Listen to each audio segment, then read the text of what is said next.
Bismillahirrahmanirrahim. Assalamualaikum warahmatullahi wabarakatuh. Apa kabar anak-anakku semua hari ini? Alhamdulillah, luar biasa. Tetap semangat, Allahu Akbar. Baik anak-anakku semuanya, hari ini anak-anak masih memasuki tema 6 yang berjudul energi dan perubahannya. Subtema 2, perubahan energi. Hari ini anak-anak memasuki pembelajaran 3 dan 4. Sebelum pembelajaran kita mulai, kita terlebih dahulu berdoa bersama-sama. Bismillahirrahmanirrahim. Rabbi zidni ilma warzuqni fahma. Rabbi zidni ilma warzuqni fahma. Rabbi zidni ilma warzuqni fahma. Amin. Ya. Baik anak-anakku semuanya, kita akan memasuki pembelajaran hari ini. Hari ini kita akan belajar yang pertama, contoh perubahan energi. Kemudian yang kedua, gerakan menari. Baik anak-anakku semuanya, berikut adalah contoh perubahan energi yang biasanya anak-anak ketahui atau biasanya anak-anak jumpai di setiap hari di rumahnya masing-masing ya. Ini adalah salah satu contoh perubahan energi yang terjadi pada setrika. Setrika ini dia akan mengeluarkan panas. Dari mana? Ya, dari listrik yang mengalir di setrika.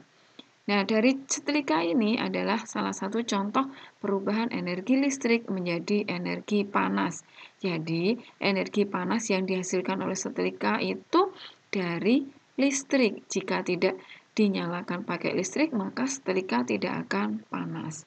Kemudian yang kedua adalah blender. Nah, blender ini adalah salah satu contoh perubahan energi listrik menjadi energi gerak. Jadi, blender ini bisa bergerak, bisa memutar, bisa menghancurkan es, bisa menghancurkan buah-buahan, itu karena adanya energi dari listrik yang berubah menjadi energi gerak. Jadi, blender ini bisa bergerak kalau dia dialiri arus listrik.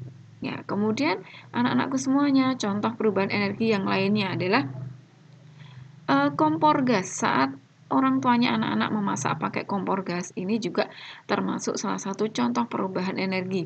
Kira-kira perubahan energi apa ya yang terjadi? Ya, pada kompor gas ini ternyata ada perubahan energi kimia menjadi energi panas. Energi kimia yang ada di kompor gas kira-kira apa ya? Ya, energi kimianya adalah gas itu sendiri atau bahan bakar. Bahan bakar yang digunakan oleh kompor gas adalah gas. Nah, jadi perubahan energi kimia menjadi energi panas. Jadi kalau misalnya gas itu dialirkan ke kompor, maka dia akan menjadi energi panas. Jadi anak-anak bisa memasak di atas kompor gas. Kemudian yang lainnya, ini adalah anak-anak sedang memukul kentongan.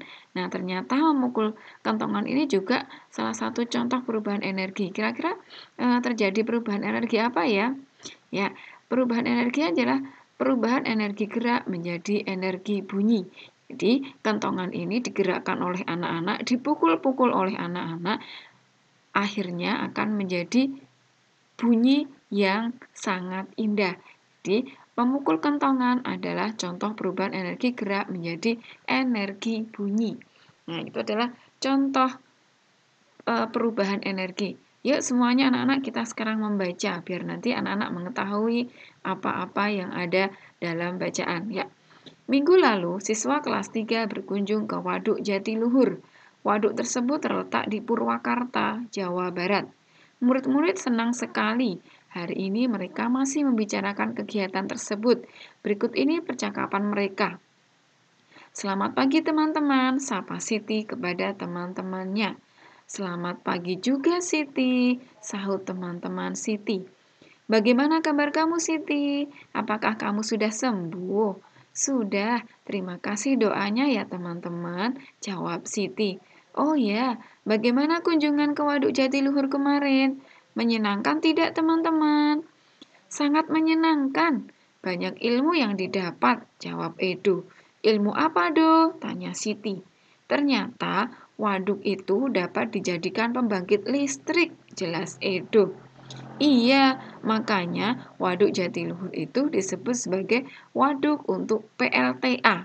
Apa itu ya PLTA? PLTA yaitu pembangkit listrik tenaga air, tambah Udin. Mengapa disebut pembangkit listrik tenaga air? Tanya Siti lagi. Karena energi listriknya berasal dari tenaga air. Bagaimana caranya energi air menjadi energi listrik? Tanya Siti semakin ingin tahu. Baik, kita ketahui bersama-sama ya bagaimana caranya energi ini bisa menjadi energi listrik. Ya, ini adalah gambar waduk Jatiluhur. Nah, energi gerak air akan memutar alat yang disebut turbin. Lalu, turbin menggerakkan generator listrik. Bergeraknya generator listrik inilah yang akan menghasilkan tenaga listrik, jelas Udin. Listrik yang dihasilkan kemudian disalurkan ke gardu-gardu listrik. Lani menambahkan. Nah, dari gardu-gardu itulah listrik disalurkan ke rumah-rumah atau ke kantor-kantor. Edo melengkapi. Oh, begitu ya. Terima kasih ceritanya ya teman-teman, ujar Siti kepada teman-temannya. Begitulah keseruan pembicaraan Siti dan teman-temannya. Dari pembicaraan mereka, kalian mendapatkan informasi tentang manfaat waduk sebagai pembangkit listrik. Selain sebagai pembangkit listrik, waduk juga digunakan untuk keperluan lainnya, seperti irigasi atau pengairan sawah, perikanan, dan juga sebagai tempat wisata. Betapa besar manfaat waduk. Oleh karena itu, dapat dibayangkan apa yang akan terjadi jika waduk kering. Sawah-sawah akan kekeringan dan persediaan energi listrik menjadi berkurang. Nah, itu adalah contoh tentang pembangkit listrik yang berasal dari tenaga air. Baik anak-anakku semuanya, sekarang kita akan belajar tentang gerakan menari. Menari adalah menggerak-gerakkan badan dan sebagainya dengan berirama dan sering diiringi dengan bunyi-bunyian. Bisa dengan bunyi-bunyian dari alat musik ritmis, bisa juga dari irama dari kaset atau video yang diputar. Nah, anggota tubuh yang biasanya digerakkan saat menari adalah tangan, badan, kaki, dan kepala. Semakin kuat gerakan pada tarian, semakin besar energi yang dibutuhkan. Nah, kemudian sekarang anak-anak lihat gerakan menari. Ada satu gerakan menari. Kira-kira gerakan menarinya bagaimana ya anak-anak? Nah, gerakan yang pertama adalah tangan bertolak di pinggang. Kaki kanan dijulurkan ke depan menyilang ke kiri. Posisi ujung telapak kaki menghadap ke atas. Tumit menyentuh lantai. Lakukan bergantian dengan kaki kiri menyilang ke kanan. Itu gerakan yang pertama. Kemudian gerakan yang kedua. Kaki kanan dibuka ke samping kanan. Kaki kiri merapat sambil menekuk lutut. Badan juga dicondongkan ke kanan. Kemudian kaki kiri digerakkan ke samping kiri. Kaki kanan dirapatkan ke kiri sambil menekuk lutut.